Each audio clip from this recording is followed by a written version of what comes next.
All right, welcome back to the Find Your Edge podcast. I'm your host, Coach Chris Newport, and actually today I'm not your host. I am handing the reins over to Emily Qiu because she has done an interesting project for school and came across a researcher. So I'm going to let you take it from here, Emily, and go for it. Thanks, Chris. I'm excited to act as your pseudo host today.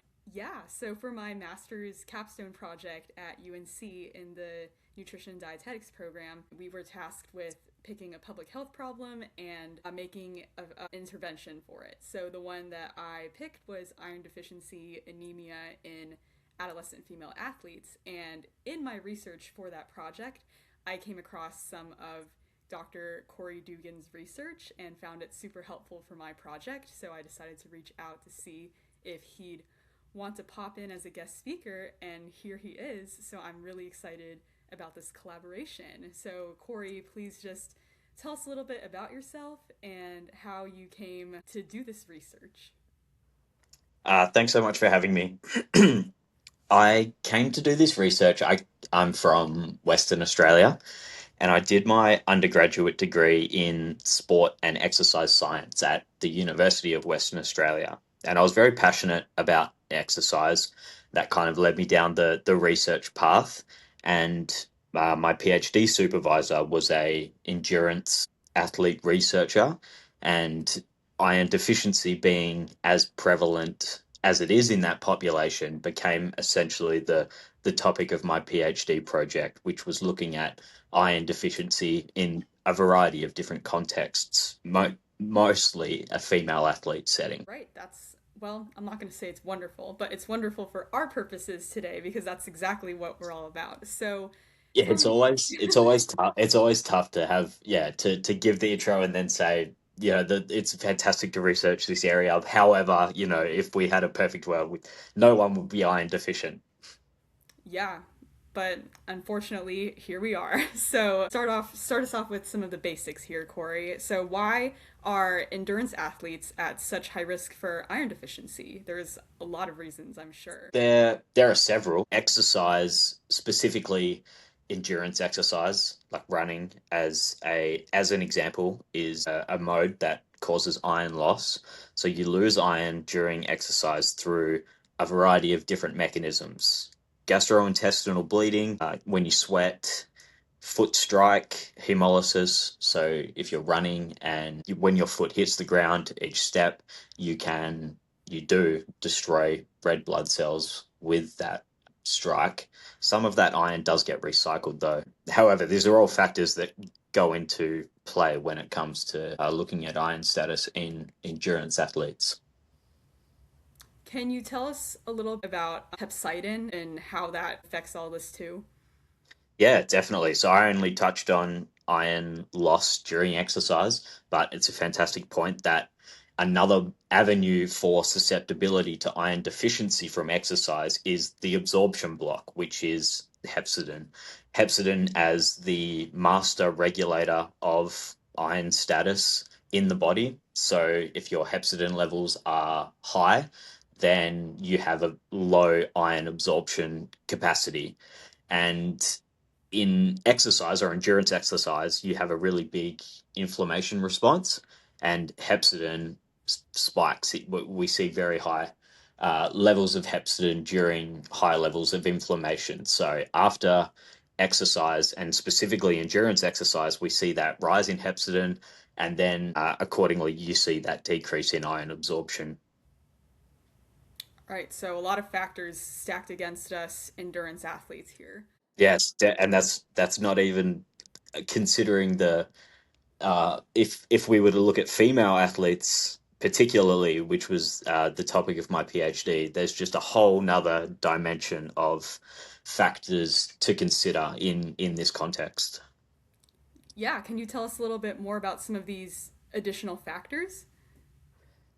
Well, we already have the increase in iron loss from exercise. However, in a woman's health perspective, we also have iron loss from menstruation if the athlete we're concerned with is regularly menstruating. We also have increased iron demand for that reason. And additionally, if it's a younger female athlete, we have increased iron demand during adolescence. And all of these things, again, they all just keep on adding to, I suppose, the list of things that can make you susceptible to iron deficiency. And if you're someone that has a lot of these things ticked off, it's just very likely that you're not only at risk, but since it's very normalized, you can definitely experience it without noticing it. Yeah, absolutely. So, with all that considered, if you're out there and you're a female endurance athlete listening to this, you might be thinking, how do I know if I'm deficient in iron? Do you have a short list of the signs and symptoms that you should be looking for? Yeah, this is where it's difficult as well. So a lot of stuff I'll talk about is I suppose another dimension adding to why this issue is so prevalent and so under recognized, that a lot of the symptoms associated with iron deficiency, namely most common ones are fatigue, brain fog, or difficulty concentrating, restless legs, difficulty falling asleep, or decreased recovery. All of these things, right? They're not necessarily like if you were to experience any one of those things, you're not immediately going to attribute it to iron deficiency. It could be several other things at play there. So they're not normalized. They're not specific to iron deficiency, these symptoms, which I think makes it go under recognized. Right, and then a lot of people will attribute that to like normal training load. And when you're in a, intense training cycle, you're bound to feel fatigued. You're bound to feel, drained. So by the time Yeah. you feel like the symptoms have gotten bad enough to go check it out, it's probably you've probably got like really depleted in iron. Yeah, and it's just a repetitive cycle and it just keeps on almost feeding itself. And then you can see contextually, if it's not caught, then, the perspective that coaches might have are athletes not trying hard enough or athletes not putting enough effort into recovery. And then, there's even other things to consider there. I've even heard of, to add on to the list of potential symptoms, like heart palpitations, almost like, is there something wrong with my heart? Is that part of some of the symptoms that you've seen?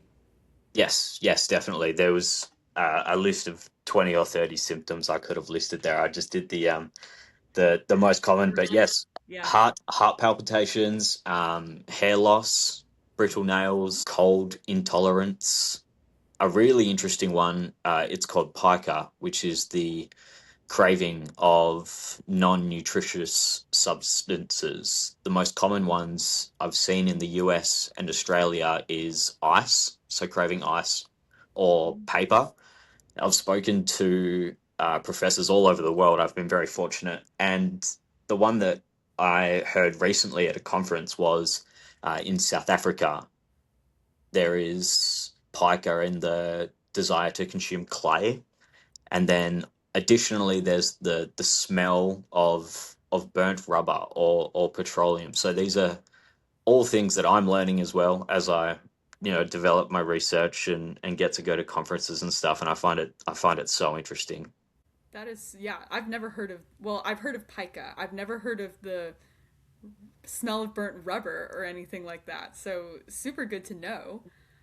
I guess if you're not experiencing, or maybe if you're experiencing some of the more like general symptoms that you can't really attribute to iron right away, if you go into like the doctor to get labs done and see and try to like assess your iron status, what are the things that you want to be looking for? Yeah, great question. Straight off the bat, it's important to screen athletes as any coach would know. And female athletes specifically, there's a lot of research out there to endorse the idea that they should be getting their iron checked relatively consistently. Now, the issue when you go to just a general doctor's appointment and you get bloods done is that you're not actually having your iron assessed per se. A full blood count doesn't include any iron specific panels. The one that you can look at in a full blood count is your hemoglobin level.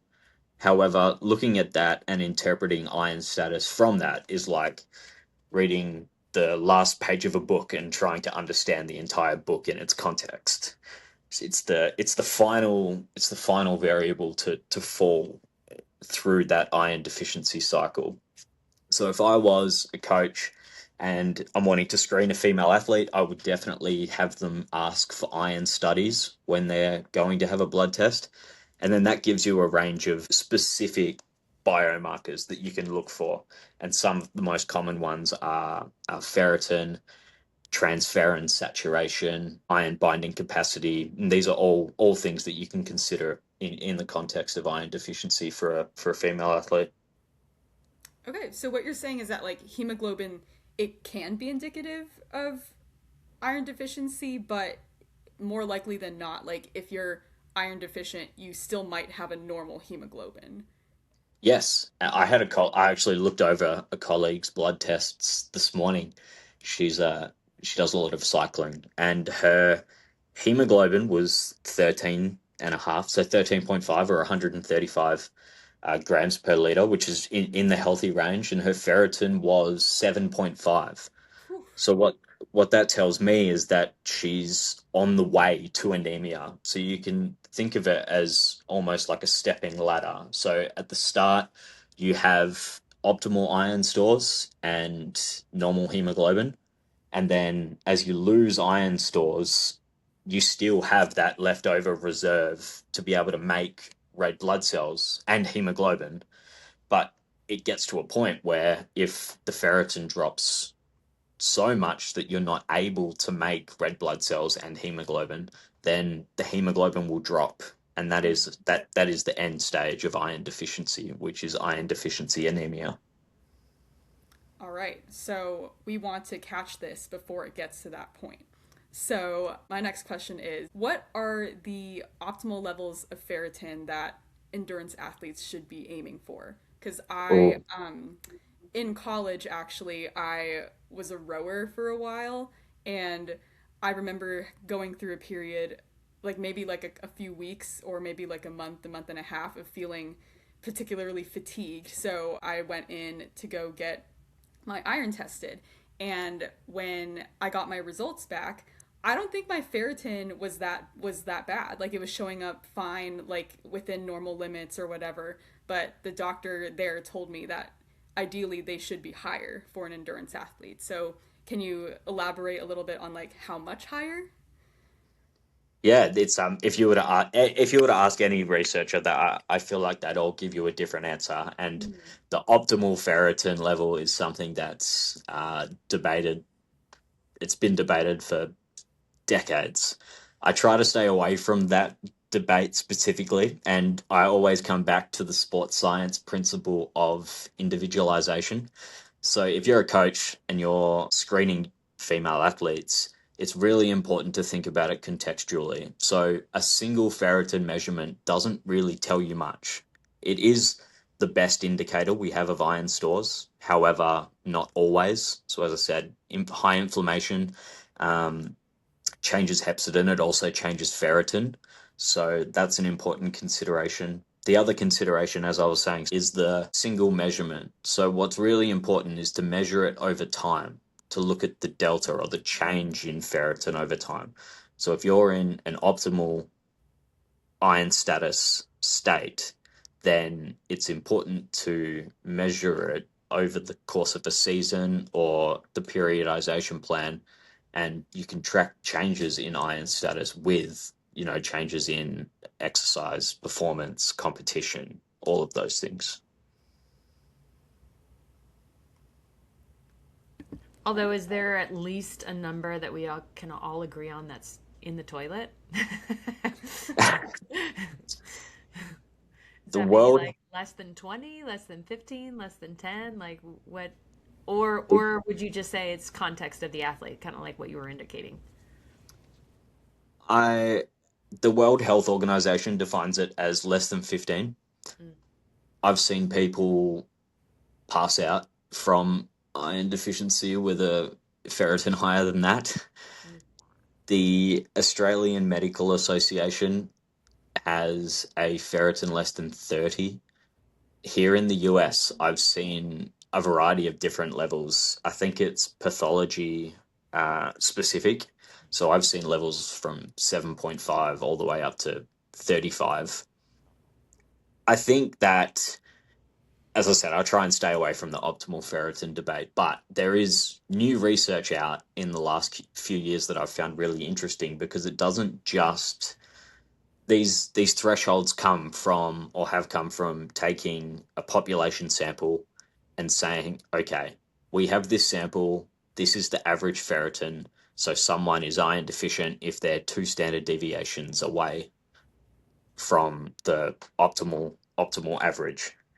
What this new research is looking at is, okay, we're looking at it physiologically. We're not just taking a sample, a population sample. We're looking at the cellular level. When does the body call for more iron? When is it that some of these biomarkers change as we are losing our ferritin? And some of those have come back with a ferritin of less than 25. And there was another research article looking at the changes in hepcidin, and that was a ferritin of less than 50. Wow, that's higher than I would have thought.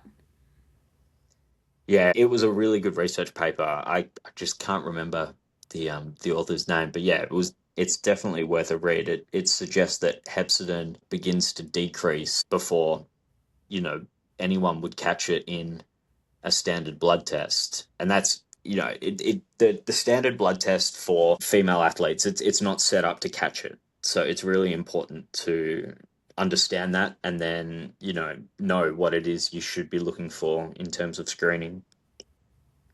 Okay, very interesting. So you've gone to the doctor, you've gotten your labs, and it turns out looks like you're deficient in iron. So what are the steps you should be taking after that to get in some more iron? Because Chris was telling me yesterday about somebody that was super low in iron and was like, okay, so do I need more spinach? And it's like, man, if you're at the point of like anemia or borderline anemia, like more spinach isn't going to save you. So what would you suggest as ways to get that iron up? No, you're right. You're definitely correct there. The standard pathway to increasing your iron status depends on, firstly, what your current levels are. If you're at a suboptimal level, let's say, then you potentially have the ability to correct it with dietary intervention only. And that would be always my first point of call if I was the coach. However, if your iron status is in one of those deficiency categories, then changing it with the diet's going to be very difficult and it will take a long time. So that's where individuals might consider an iron supplement. So the first line of call there would be an oral iron tablet. And if you're in that iron deficiency anemia category, then oral iron tablets probably aren't going to bring ferritin up very much. And I would say within the first 6 months, and if that. So that's where intravenous iron infusions are typically used. But I've also seen that intravenous iron used in stage 2 as well. In that just deficiency category before progressing to anemia, you mean? Yes, iron deficiency, non-anemia. Okay, got it. Typically, if you're in that second camp, I guess, the deficiency but not anemia, if you start taking oral iron supplements, how long do you usually see that it takes before you start to see improvements in your ferritin? It would change depending on the individual, the type of iron that you're consuming, and then specifically the way you're consuming it, and with some other characteristics or factors. But I would say that it would be months, in the months, not days and not weeks. All right, months, I see. Can you tell us more about the different types of iron supplements out there? There's a lot of names and a lot of forms, so I just want to clear the air. As someone that doesn't have an MD, I can't necessarily come out and say this one's better than this one. So nothing here is medical advice, just a disclaimer. Yep, yep.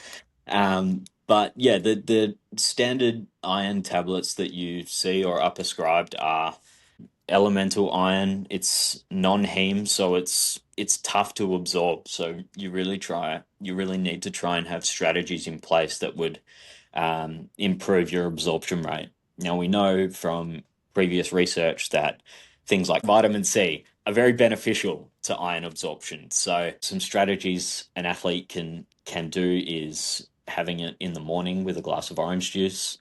We also know that things like coffee and tea and some oxidants are really big inhibitors of iron absorption. So Calcium avoiding, too. yes, calcium, that was, yeah. So those things are important to avoid before taking the iron supplement. And we said before about exercise having that increased hepcidin response. So that kind of shuts the door on it as well. So you should try and avoid taking it in and around exercise, especially post-exercise. All right, good to know. So the timing is really crucial, and Chris and I just did a podcast on bone health earlier this week. And if you're somebody who's trying to make sure you're getting in enough calcium and vitamin D for your bone health, but then also trying to get in your iron supplements and all of that, you really have to like start to strategize and plan out when you're taking what. To keep Yes, yourself updated. and that I think it's something that if you were to go to a general practitioner, then you know that they would prescribe calcium and iron. But in terms of exercise performance, you would need to consider so many other things in terms of your strategies around timing and consumption, because it's going to have a big impact, and it's not something necessarily that a medical doctor would think of. So it comes back, and I think it's a very big responsibility of the coach to have this knowledge and understand how to apply it practically. And then, you know, I think that the athlete also has um, somewhat of a responsibility as well to ensure that they're using those strategies to get the best possible output, to get the best possible performance. And Cory, I will interject that that's also where the sports dietitian comes in on the team. Yes. Like Definitely. we help with the bridge between the physician and the coach and making sure that people are optimizing their what supplements to take and when, optimizing their performance with in between food. And so anyway, shameless plug, Cory, go on. Or Emily, I Yeah. think probably has No, more time. I couldn't agree more. Yeah. Yeah, always got to put the dietitian plug in there in Yep. every episode. I love That's it. right. Yeah. So, speaking of all this timing and strategizing, I have heard and experienced that sometimes the oral iron supplements can cause some like GI side effects. So, how do you suppose if you're having to take it in the morning, like say before practice or before your workout or training session, do you have any strategies or tips on how to mitigate those GI effects? Yeah, it's very common. I think I've seen research that shows anywhere between 40 to up to 60% of individuals have adverse effects from oral iron supplements. And there's a few strategies that uh, you can employ to potentially help with that issue. I think the biggest one is to take iron. So I would actually advise this as well, even if you didn't have GI upset, is to take the iron supplement once every second day and not once a Mm. day. Okay, interesting. So the body is horrible at absorbing iron, and when it does absorb iron, it is very quick to shut the door. So when you take an iron dose, it paradoxically increases hepcidin as a response and decreases iron absorption. Now, if we were to take another dose the next day, and research has demonstrated this, that you actually have less absorption due to the hepcidin response from the first dose. So some researchers even demonstrated that over a 4 week period, let's say, that you have a greater iron absorption from taking the dose once every second day. Wow. Like in total for the four In weeks? Yeah, correct. So it, yeah, almost is. paradoxical because you're taking half the amount of iron, but you're absorbing more. Yeah, that's really good to know. And I assume, Corey, this is ferrous sulfate, more likely than like a bisglycinate or something like that, because it seems like ferrous sulfate is probably the most researched, I would guess. Yes, ferrous sulfate is the most research, and I think it was the initial one as well. So iron supplementing started in the 1600s, and that was introduced with iron filings in cold red wine, Oh. which Sounds not like a great concoction. No. no, but hey, treatment had to start somewhere. Someone had to try it. So that's where it started, and it slowly moved to I think ferrous sulfate was the first oral pill that was developed in the 1800s. Don't quote me there, but yes, ferrous sulfate would be the most common, and you would get roughly 20% of that absorbed. Similarly, ferrous bisglycinate is roughly, depending on the research, you can see similar absorption rates. Now, if you are someone that has significant GI upset from the oral tablet, then a lot of people suggest taking ferrous bisglycinate over the ferrous sulfate, or at least trying it. So, if it's something that you're not tolerating well, then it would be worth trying to change something up to see if that is any better. You mentioned that the oral supplements are all non-heme iron. Is that correct? Yes, that's correct. Is there any way to isolate heme iron? Just wondering. I did see something on the market. I think this was last year at some point. I wouldn't be able to tell you what specifically it is, but yeah, I think there are a few. I'm Mm. not sure about the research behind them, but the main way to get heme iron is to be consuming your animal products in the diet. Now, that's not to say I would never say if I was a coach, if an individual, a female athlete, is vegetarian for whatever reason they choose to be, which is completely fine, I would never say, okay, the strategy to improve your iron status is to start eating meat. I think that comes back to the individualization of the coach in terms of their screening. I've seen people go to doctors, and doctors have said, okay, you need to change this practice, and I don't think that's very effective coaching. Yeah, not necessarily the answer. And if they're not going to do it, then it's not a good recommendation for them either. Yeah, exactly. So maybe you're somebody who struggles to who or chooses not to eat red meat for whatever reason. In addition to supplementation, I've also heard of some other ways to get in iron in your diet, like either like cooking with cast iron is supposed to like your food's supposed to absorb some of that iron from the pan or something. How true is this, and how much does it contribute? This was this was actually a journal club for my lab a couple of months ago. It was very interesting. The the idea behind it's very plausible, right? To try and increase the iron that's coming into a food source, and research shows that you can increase the iron in a sauce. For example, tomato sauce, which is very acidic, you can increase it by 800% roughly.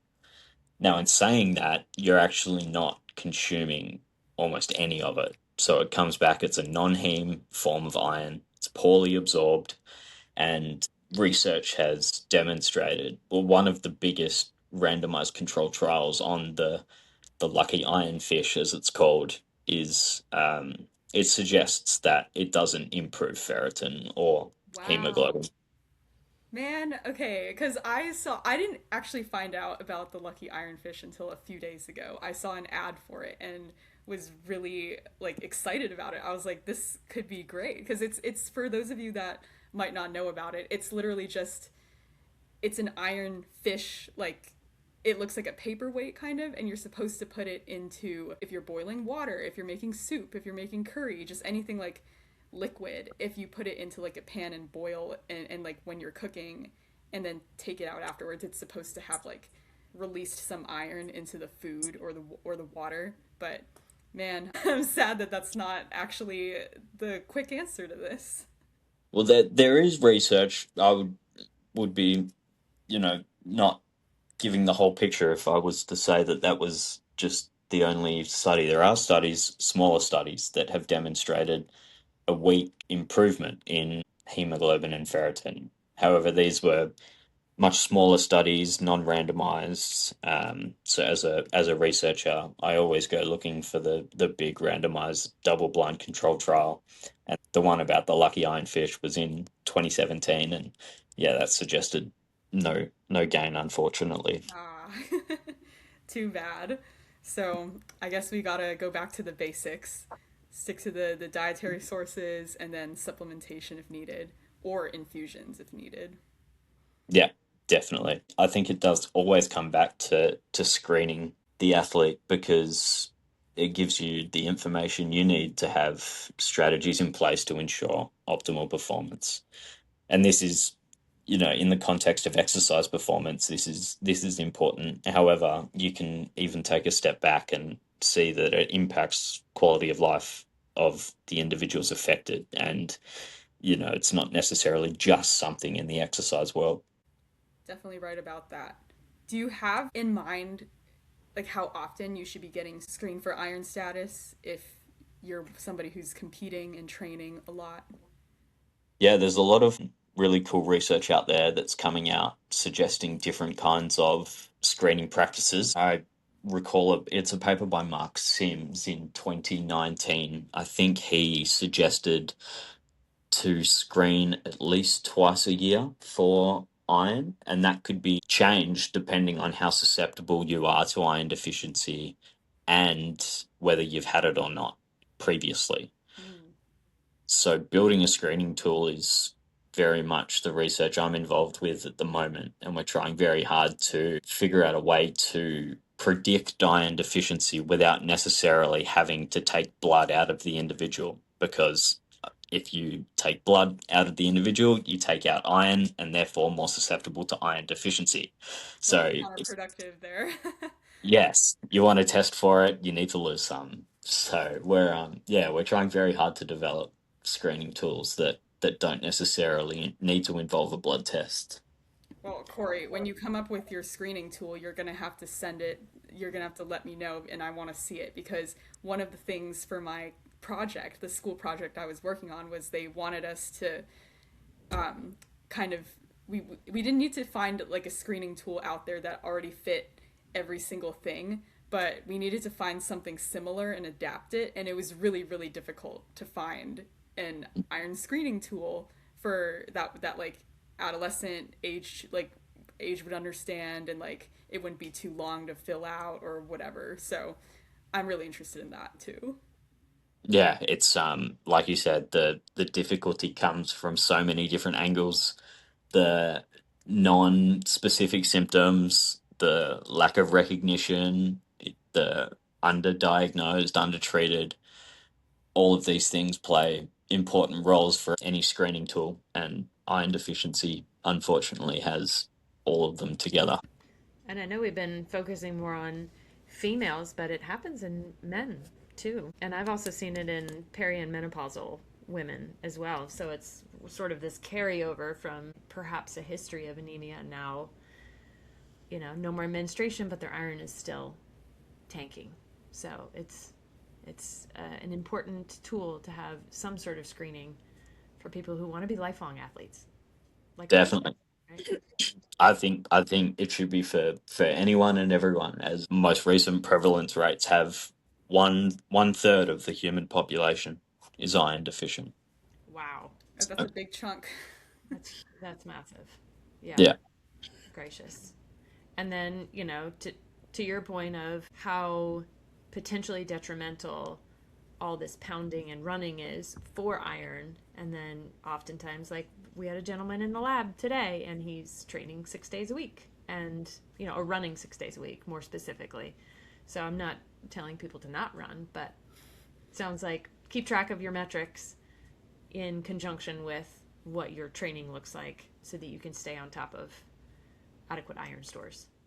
Yeah, that's exactly right. And I think it comes similar to so many other things, like if you have an injury, then it's, really important that you get all the information available around that injury and then come up with a plan moving forward as to rehab and then getting back on the track or whatever it is that you're training for. I think nutrition is not very much different to that, and I think it's important to screen. Or is there anything else you wanted to touch on, Cory, before we wrap up? I did write one thing down about intravenous iron infusions. I did a bit of research just trying to make sure that I could cover all the points, and I saw something interesting that I didn't know was a rule, but the WADA iron infusion ruling is an elite athlete that's bound by WADA law. Any infusion greater than 100 milliliters across 12 hours it's actually banned at all times without exemption. So I think it's important. Yeah, yeah, it's banned. I think it's really important that if you are in that elite athlete context to understand the wider regulations around this. You can get exemptions if you are anemic or you definitely need it, as a solution. However, if you engage with it and then don't, go through those right channels, then yeah, there are potentially consequences. Wow, okay. Yeah. So be careful out there if you're getting some iron IV infusions. But yeah, very interesting. This was awesome. Cory, you were so knowledgeable. I'm so thankful that Emily found you and we were able to interview you. This was so awesome. No, thank you so much for having me on. And as I said, I'm very passionate about this field of work. So any opportunity I can get to raise awareness, I'm always going to take it.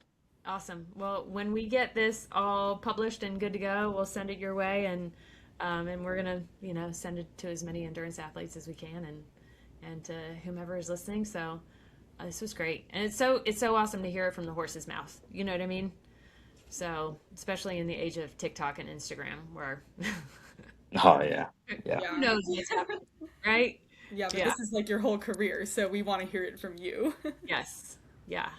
We've published a paper, or we took a bit of research to a conference that was looking actually at the information on TikTok regarding iron deficiency and iron status. And it's quite alarming the amount of, well, I suppose it's not surprising, but it's alarming the amount of misinformation out there around this topic. And yeah, I think that's also an important thing to have as a consideration.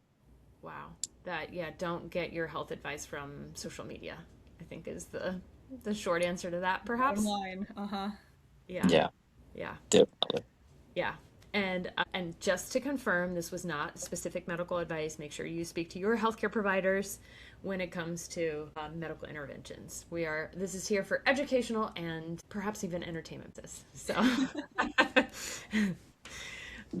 but this was awesome. Thank you so much, Cory. And Emily, great job. Thank you. Yay. It's so good. Awesome. Thanks again, guys. All right. Yeah. Thank you.